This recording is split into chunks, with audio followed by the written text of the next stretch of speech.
ಅಕಸ್ಮಾತ್ ಸೌಕೂರು ಏತ ನೀರಾವರಿ ಯೋಜನೆಯ ಮೂಲನಕ್ಷೆ ಬದಲಾವಣೆಯಾಗಿದೆ ಎಂದಾದರೆ ಈ ಬಗ್ಗೆ ಪರಿಶೀಲನೆ ಮಾಡೋಣ.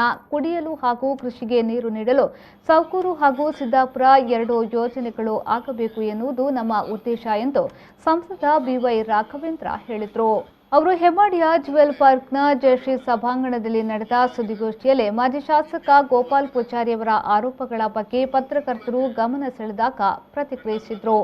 ಸುದ್ದಿಗೋಷ್ಠಿಯಲ್ಲಿ ಮಾತನಾಡಿದ ಅವರು, ಬೈಂದೂರು ಶಾಸಕ ಬಿಎಂ ಸುಕುಮಾರ್ ಶೆಟ್ಟಿಯವರು ಸಂಸದರು ಮತ್ತು ನಾವೇ ಒಟ್ಟಾಗಿ ಸೌಕೂರು ಏತ ನೀರಾವರಿ ಯೋಜನೆಯನ್ನ ನಕ್ಷೆ ತಯಾರಿಸಿ ಪ್ರಸ್ತಾವನೆ ಮಂಡಿಸಿ ಮಂಜೂರಾತಿ ಮಾಡಿಸಿರುವುದರಿಂದ ನಕ್ಷೆಯನ್ನ ಬದಲಾಯಿಸಲು ಸಾಧ್ಯವಿಲ್ಲ ಎಂದರು.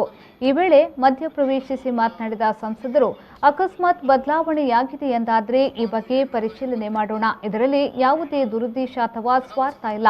ಶಾಸಕರ ತೋಟಕ್ಕೆ ನೀರು ಹಾಯಿಸಿಕೊಳ್ಳಬೇಕು ಎನ್ನುವ ದುರುದ್ದೇಶಗಳು ಇಲ್ಲ. ಈ ಕುರಿತು ಅಧಿಕಾರಿಗಳೊಂದಿಗೆ ಚರ್ಚೆ ಮಾಡುವುದಾಗಿ ತಿಳಿಸಿದರು. ನಾನು ಒಂದು ತಿಂಗಳಿಂದ ಘೋಷಣೆ ಮಾಡಿದ್ವಿ, ಬೈಂದೂರು ಗ್ರಾಮಕ್ಕೆ ನಮ್ಮ ತಾಲೂಕಿಗೆ ಬಹುಗ್ರಾಮ ಕುಡಿಯುವ ನೀರಿನ ಯೋಜನೆ ಇದು ಮೊನ್ನೆ ಕ್ಯಾಬಿನೆಟಲ್ಲಿ ಕ್ಲಿಯರ್ ಆಗಿದೆ, DPR ಅಪ್ರೂವಲ್ ಆಗಿದೆ. ಸೊ ಇನ್ನೊಂದು ತಿಂಗಳೊಳಗೆ ಟೆಂಡರ್ನ ಕರೆದು ತುಂಬ ದಿನದ ಒಂದು ಅಪೇಕ್ಷೆ. ನಾನು ಯಾವಾಗಲೂ ಒಂದು ಗಾದೆ ಹೇಳ್ತಿರ್ತೀನಿ, ಸಮುದ್ರ ನಂಟಿಸ್ತಾನ ಉಪ್ಪಿಗೆ ಬರ ಅಂಥೇಳಿ.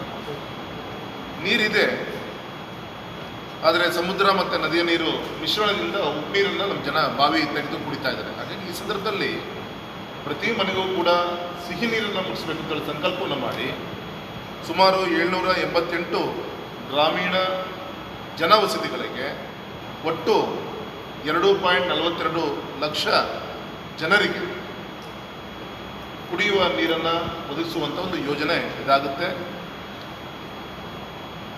ಇದರ ಪ್ರಕಾರ ನಮ್ಮ ಗ್ರಾಮಾಂತರದ 788 ಜನವಸತಿ ಪ್ಲಸ್ ಬೈಂದೂರು ಪಟ್ಟಣ ಪಂಚಾಯಿತಿಯ ವ್ಯಾಪ್ತಿಯ ಬೈಂದೂರು ಇರ್ಬೋದು, ವಡವರಿ ಇರ್ಬೋದು, ಎಡ್ತರೆ ಪಟ್ಟಣಗಳನ್ನು ಕೂಡ ಈ ಒಂದು ಪಟ್ಟೊಳಗೆ ನಾವು ಸೇರಿಸುವಂಥ ಪ್ರಯತ್ನ ಆಗಿದೆ.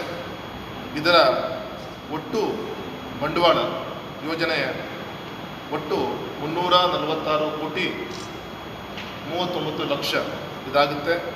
ಇದರಲ್ಲಿ ಕೇಂದ್ರ ಸರ್ಕಾರದ ಪಾಲು 139 ಕೋಟಿ, ರಾಜ್ಯ ಸರ್ಕಾರದ ಪಾಲು 80 ಕೋಟಿ, ಮತ್ತು ನಮ್ಮ ನಬಾರ್ಡಲ್ಲಿ ಇದಕ್ಕೆ 176 ಕೋಟಿ. ಸೊ ಒಟ್ಟು ಹತ್ತತ್ರ ಈ ಯೋಜನೆ ಸಂಪೂರ್ಣ ಆಗಲಿಕ್ಕೆ ಒಂದು 396 ಕೋಟಿ ಯೋಜನೆ ವೆಚ್ಚ ಆಗುತ್ತೆ. ಯೋಜನೆಯ ಕಾರ್ಯಾಚರಣೆ ಮತ್ತು ನಿರ್ವಹಣೆ ವೆಚ್ಚ 49 ಕೋಟಿ ಆಗುತ್ತೆ. ಹೆಚ್ಚು ಕಮ್ಮಿ 500 ಕೋಟಿ ಇದು ಬೇಕಾಗುತ್ತೆ. ಇದನ್ನು ಬರುವಂಥ ಇನ್ನು 2 ವರ್ಷದಲ್ಲಿ ಪೂರ್ಣಗೊಳಿಸಿ ಆ ಗುರಿಯನ್ನು ಇಟ್ಕೊಂಡು ನಾವು ನಮ್ಮ ಶಾಸಕರು ಈ ದಿಕ್ಕಲ್ಲಿ ಕೆಲಸವನ್ನು ಮಾಡ್ತಾ ಇದ್ದೀವಿ. ವಿಶ್ವಾಸ ಇದೆ, ಇನ್ನು 2 ವರ್ಷದಲ್ಲಿ ಪ್ರತಿ ಮನೆಯೂ ಕೂಡ ಸಿಹಿ ನೀರನ್ನು ಕೊಡುವಂಥ ನಮ್ಮ ಕನಸು ಆ ಕೊಲ್ಲೂರು ತಾಯಿ ಆಶೀರ್ವಾದ ಆಗಿದೆ ಅಂತೇಳಿ ಈ ಸಂದರ್ಭದಲ್ಲಿ ಸಂತೋಷದಿಂದ ಹೇಳಲಿಕ್ಕೆ ಇಚ್ಛೆಪಡ್ತೇನೆ. ಶ್ರೀಜಿತ್, ವಿ4 ನ್ಯೂಸ್, ಉಡುಪಿ.